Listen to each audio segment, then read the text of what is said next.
ابو جہل کو ویسی نظر آتے تھے. ابو لہب کا چشمہ لگاؤ تمہیں وہ سارے چشمے مبارک, ہمیں صدیق اکبر کی آنکھیں مبارک.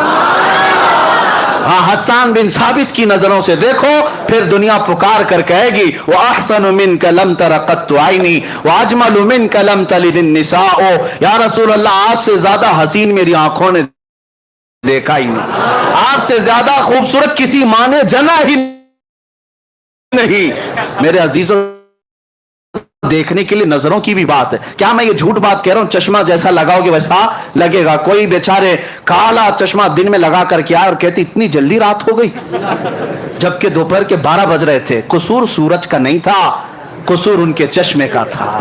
چشمہ کالا اتارو, سورج صاف نظر آئے گا. اسی لیے میرے آقا کو دیکھنا ہو تو یہ بغض کا چشمہ اتارو, بریلی کا چشمہ لگاؤ, عشق مصطفیٰ کا چشمہ لگاؤ, پھر دیکھو مقام مصطفیٰ نظر آئے گا. تم ادھر ادھر کی کہتے رہو گے حضور کو یہ نظر نہیں آتا, وہ نظر نہیں آتا, یہ سب تمہارے چشمے کا قصور ہے. بریلی کا چشمہ لگاتے ہی زبان کہنے لگتی ہے سرور کہوں کہ مالک و مولا کہوں, باغ خلیل کا گل زیبا کہوں تجھے. حیران ہوں میرے شاہ میں کیا کیا کہوں تجھے, لیکن رضا نے ختم سخن اس پہ کر دیا, خالق کا بندہ خلق کا. نظروں کی بات ہے, نظروں کی بات ہے. منکرین کا کوئی علاج نہیں ہے میرے عزیزوں. ہاں, شیخ سعدی رحمت اللہ علیہ فرماتے ہیں حاسد کا علاج کیا ہے, حسد کرنے والے کا علاج کیا ہے. شیخ سعدی سے پوچھا گیا سب کا علاج کچھ نہ کچھ ہے, کوئی دوا ہے, کوئی نسخہ ہے, کوئی تربیت ہے.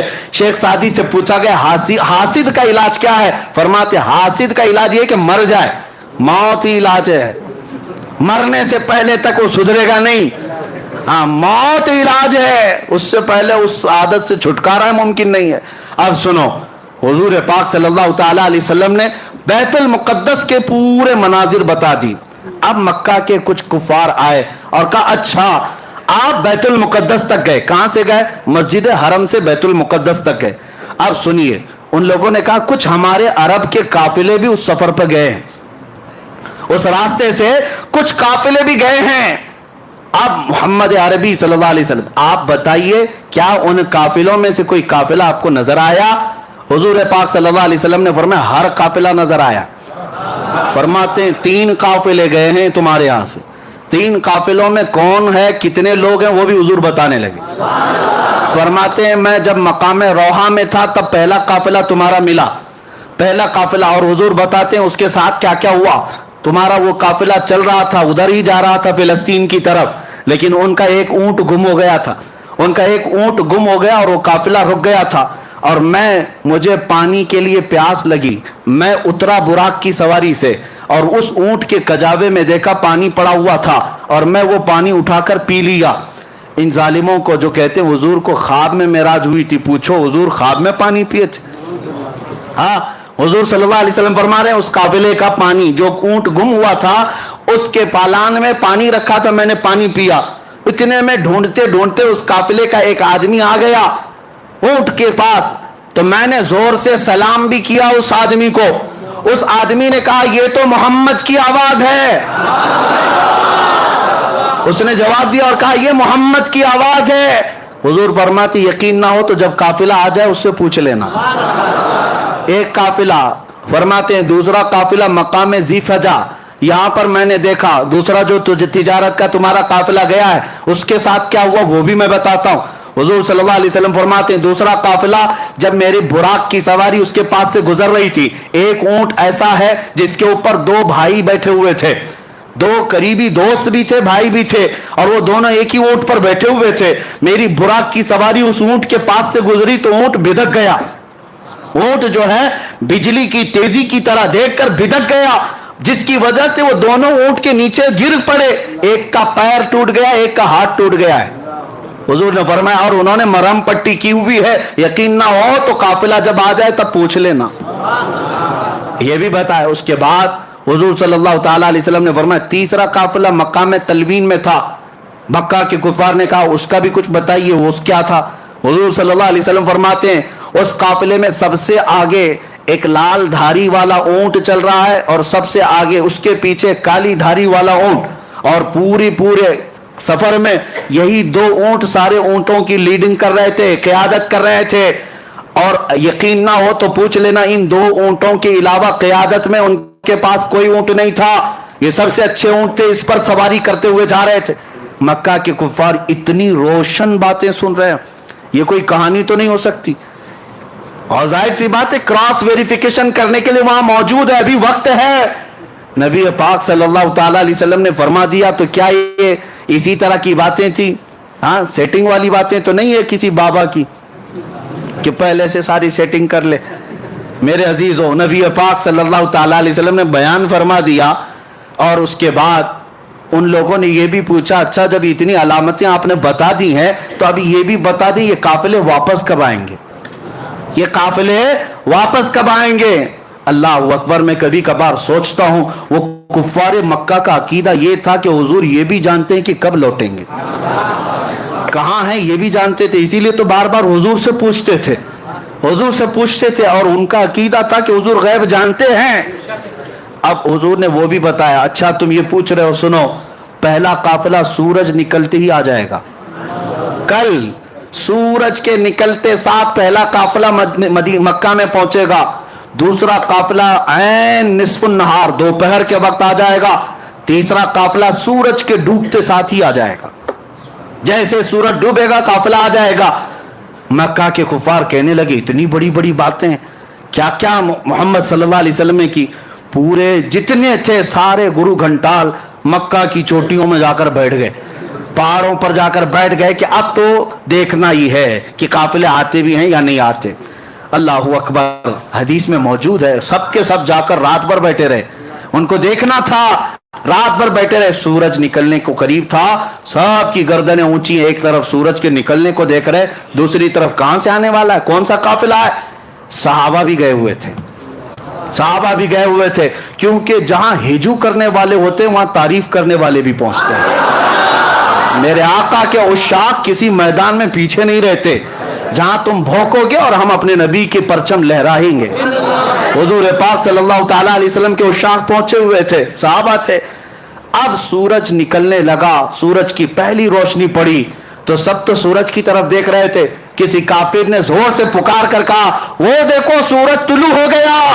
صحابہ نے، اس میں دوسرے ایک صحابی نے پکار کر کہا تو صرف سورج دیکھ رہا، وہ دیکھ اونٹ سے قافلہ بھی آ گیا۔ اس کا جملہ بھی ابھی کمپلیٹ نہیں تھا کہ پہلا قافلہ مکہ میں آ رہا تھا۔ سب نے دیکھا اور اس کے بعد اب کیا چاہیے تھا، اب کیا چاہیے تھا، قافلہ جیسی آیا کچھ تو بغلیں کھجاتے ہوئے کہ یہ تو جادو ہے، کہا یہ تو جادو ہے، اتنا بڑا کیسے ہو سکتا ہے، یہ جادو ہے۔ اس کے بعد جب وہ آیا قافلہ تو سب سے پہلے ان کو پکڑ کر کے لوگوں نے پوچھا کیا تمہارا فلاں آدمی ہے، ایک اونٹ گم ہوا تھا۔ ان لوگوں نے کہا تم کو کیسے پتا اونٹ گم ہوا تھا، ہم تو اتنے لمبے سفر سے آ رہے ہیں۔ تو ان لوگوں نے کہا اونٹ گم ہوا تھا، انہوں نے کہا ہاں اونٹ گم ہوا تھا۔ کہا کون لایا ہے؟ فلاں بندہ، اس کو حاضر کیا گیا، اس سے پوچھا گیا کیا تو اونٹ کو، گمشدہ اونٹ کو تو پایا تھا؟ کہا ہاں میں پایا تھا۔ اس وقت کچھ بات آئی تھی؟ اس نے کہا گزرتے ہوئے مجھے محمد کی آواز آئی تھی۔ اللہ اکبر، کفار کہنے لگی یہ تو جادو ہے، یہ تو جادو ہے، اور کیا کیا چاہیے، اور کیا کیا چاہیے۔ اینک جب تک نہ اترے گی کچھ نظر نہیں آتا، کچھ نظر نہیں آتا۔ اس کے بعد دوپہر تک انتظار کرتے رہے۔ دوسرا بھی دیکھتے ہیں میرے عزیزوں، ماننے والے کو صدیق ہی کافی ہے۔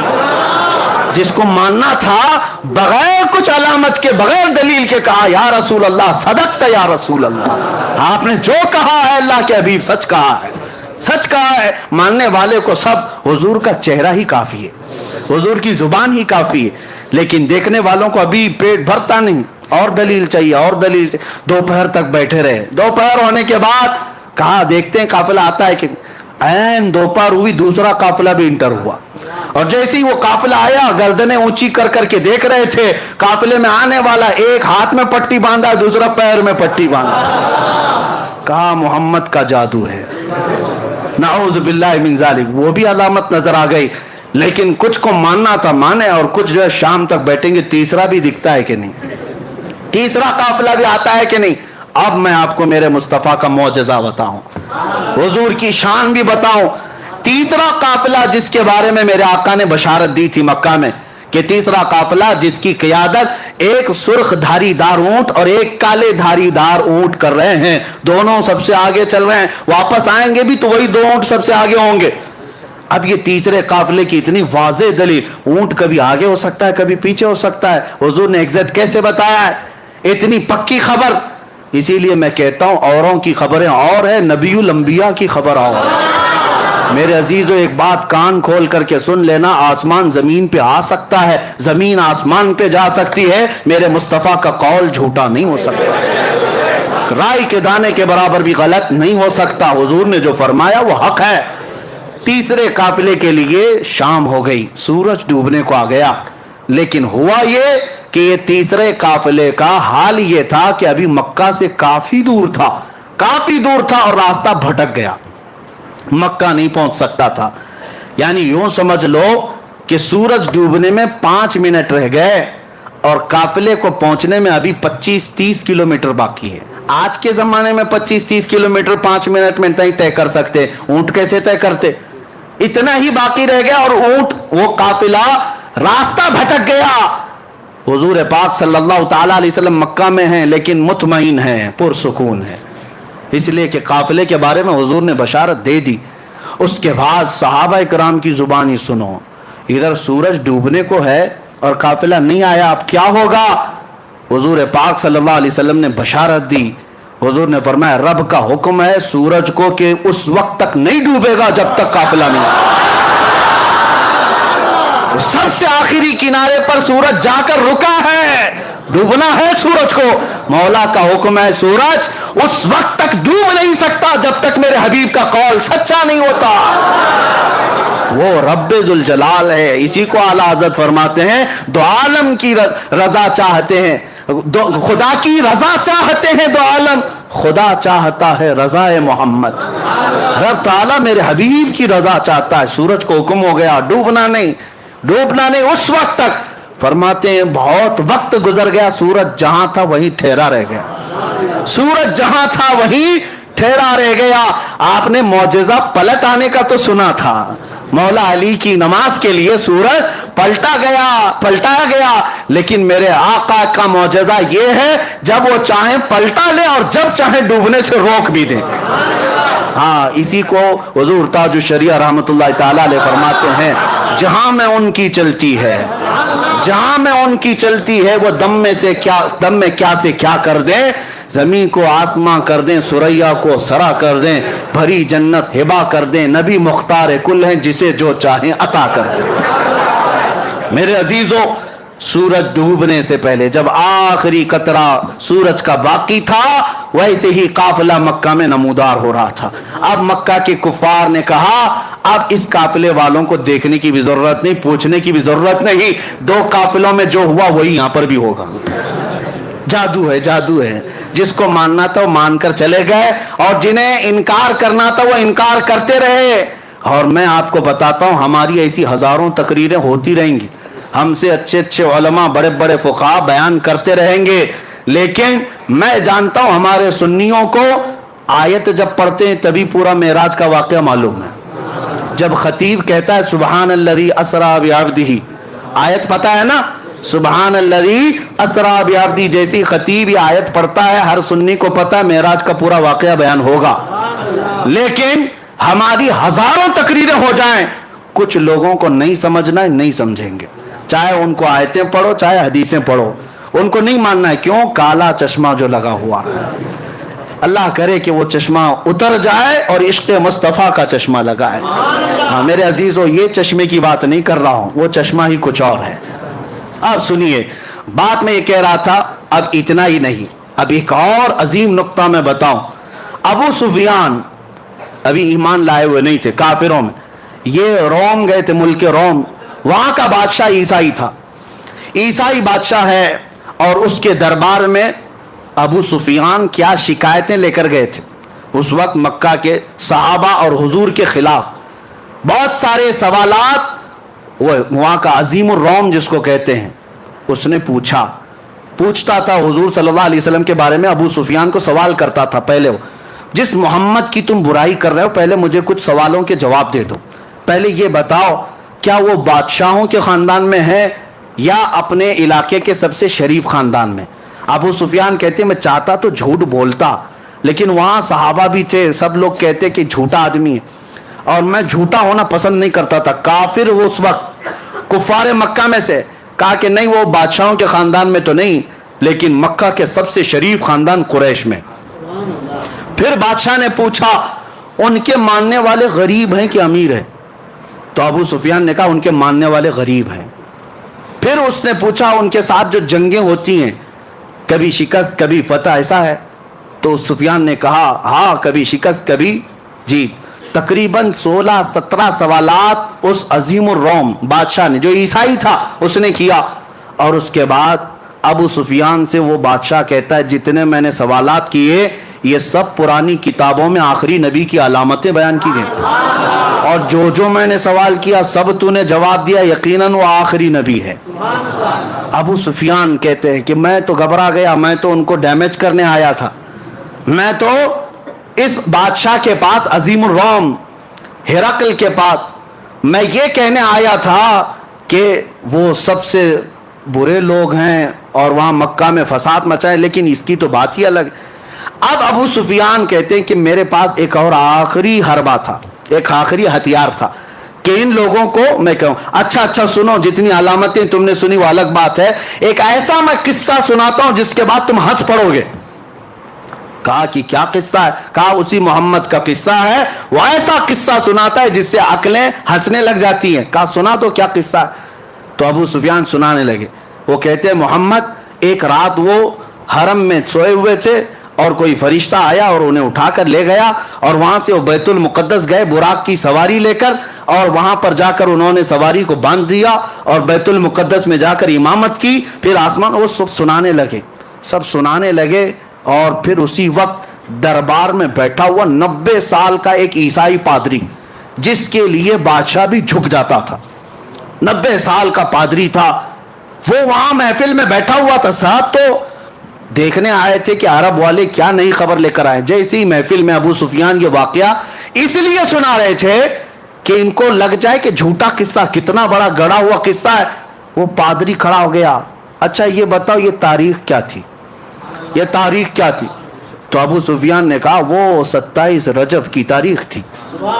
کہا بادشاہ میرے پاس ایک اور قصہ ہے، میں سنانا چاہتا ہوں. بادشاہ نے کہا کیا ہے؟ کہا اس کو اب اتنا قصہ روک دو. ابو سفیان نے سنایا. کہا میں بیت المقدس کی خدمت پر مامور پادری ہوں، میں بیت المقدس کا صفائی بھی کرمچاری اور وہاں کے امامت اور دیگر ذمہ داریوں کا متولی ہوں. لیکن جو تاریخ ابو سفیان بتا رہا ہے اس تاریخ کو، رات کو میں بیت المقدس کے سارے دروازے بند کرتا ہوں، میں بند کرتا ہوں. میں آپ کو بتاتا ہوں ایک رات ایسی آئی تھی اور وہ 27ویں رات ہی تھی شب یہ رجب کی، کہ میں بیت المقدس کا سب سے بڑا دروازہ بند کرنے گیا، کسی طاقت کو لگائے وہ بند ہی نہیں ہوتا تھا، بند ہی نہیں ہوتا تھا. یہاں تک کہ میں اکیلا نہیں، پھر لوگوں کو بلایا، سب کو بلایا، آؤ دروازہ بند کریں، کیونکہ وہ کعبہ تھا اس زمانے کا، سارے لوگ اس کی طرف، بیت المقدس مرکز اور قبلہ ہے، لوگ اس کی طرف منہ کر نماز پڑھتے، عبادت کرتے. سب کو بلایا گیا، سبوں نے طاقت لگا دی، دروازے کو نہ ہلنا تھا نہ ہلا. وہ پادری کہتا ہے ایسی سخت بات اور تعجب کی بات اس سے پہلے میں دیکھا ہی نہیں. تو دروازہ بند نہیں ہوا. تو رات کو ہم سب نے یہ مشورہ کیا چلو اب تھک گئے سو جاتے ہیں، دیکھتے ہیں کل سب بیٹھ کر کے بڑے بڑے علماء کو بلائیں گے اور کیا ہوگا اس پر. وہ کہتا ہے وہ عالم تھا اس زمانے کا، 90 سال کی عمر ہو گئی. کہا میں جا کر سو گیا، سب چلے گئے سو گئے. صبح جب ہم اٹھ کر کے آئے تو دروازے کو ہلکا ہلانے سے ہی بند ہو گیا، دروازے کو صرف ہاتھ ہی لگایا تب بند ہو گیا. میں نے دیکھا یہ ماجرا کیا ہے، یہ ماجرا کیا، رات کو پوری طاقتوں سے بند نہیں ہوا. میں نے دیکھا کچھ الگ مسئلہ ہے. تو کہتا ہے اندر قدم رکھا تو بھینی بھینی خوشبو بھی آ رہی تھی، ماحول بدلا بدلا لگ رہا تھا. اور اس کے بعد میں نے نظر باہر ڈالی تو دیکھا پتھر میں سوراخ ہے، اور ایسا سوراخ ہے جیسے کسی گھوڑے کی رسی باندھی ہوئی ہے، رسی کا ٹکڑا ٹوٹا ہوا وہاں پر لگا ہوا ہے. میں نے دیکھا یہ تعجب کی بات کیا ہے. سارے علماء کو بلا کر پوچھا، سب اس گتھی کو سلجھانے سے رہ گئے. ہم عاجز تھے